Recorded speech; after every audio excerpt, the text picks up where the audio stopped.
Today I wanted to concentrate more particularly on the Sandrine Giraud designs to help you better understand the collection, show you how to build a good assortment, and describe where the strengths of some of our bestsellers reside. When we first started with Sandrine, we were particularly focusing on the design that were highly changeable. After all, the main purpose of the technique Sandrine invented is to enable our customers to take part in the creative process by bending their necklaces at will to make them look different from one day to the next. But we quickly realized that sometimes reshaping her necklaces could be intimidating, both for retailers and consequently for their customers. And we also heard, who has time for all these? We heard that what you wanted was to look fabulous without having to work too hard for it. Believe me, I received that message loud and clear during the early stage of our distribution, and I asked Sandrine to design more pieces that were visually powerful without requiring much maintenance. That's when we introduced the escargot, the triple link, the grape design, which is a super seller for us, the flocon, all of which incorporate additional elements like Polaris or stainless steel, glass, which, while limiting the flexibility of the coils, contribute to turning this design into strong statements, and you didn't have to do a thing to make them look stunning. So today, half of the collection currently available in the US is bendable with various degrees of flexibility, and the rest is fabulous without you having to think about it. And by the way, the pieces you order at the shows or through the website will always be delivered already shaped and ready to wear. So I strongly believe you need to offer a little bit of both worlds to your customers.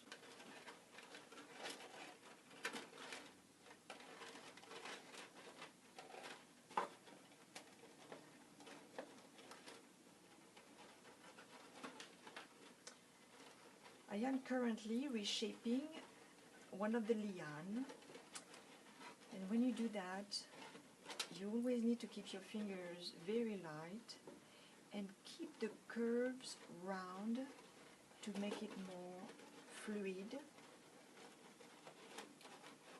As long as your fingers are light, you can do just about anything with those necklaces, which is really wonderful. Here we go, pretty nice. The shape in which some of your pieces are going to look like at the end of the day, you can't let that be in your store. You're going to need to always keep the assortment in pristine shape, and I will come a little bit more in detail later on how to keep things going, but this is typically the look of your necklaces at the end of the day. So, you know, you keep it on the bust and gently reshape it without pulling, and I think it's better if you keep it curvy. A bit light. You see, it's really easy. When you think about it, it's really easy. There's nothing to it. Let me make it interesting. And you can do that also around the neck of your customers.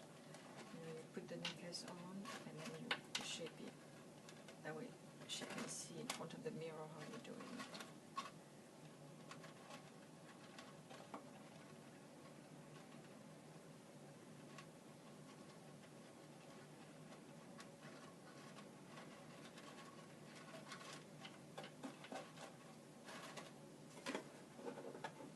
Another aspect to recognize while looking at the way the collection is built is the proportion.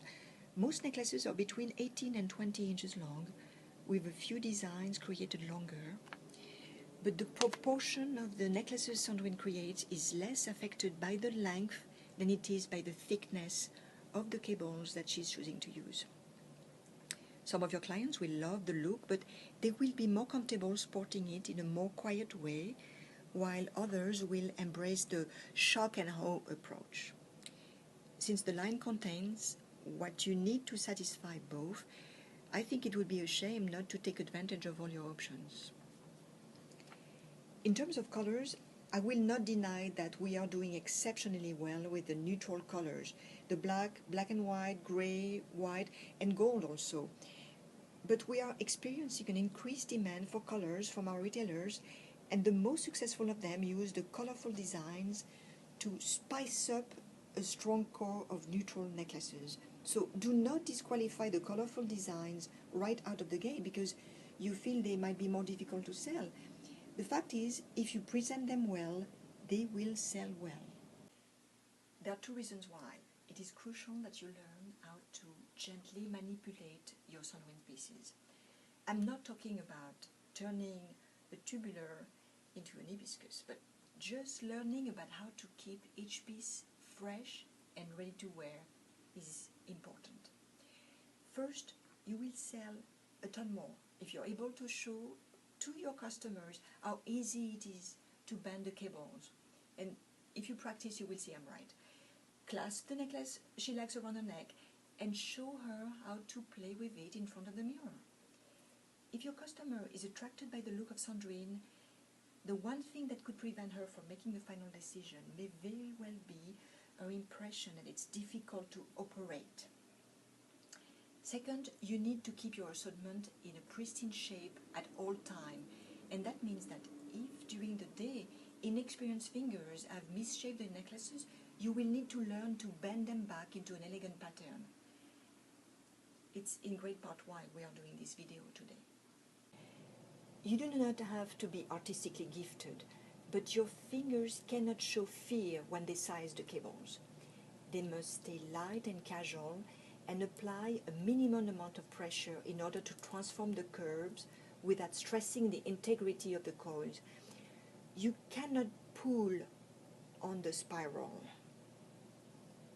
You cannot squash them. You cannot fold them. Right now I am tormenting a piece that was previously mistreated to show you what not to do. Look at this tear.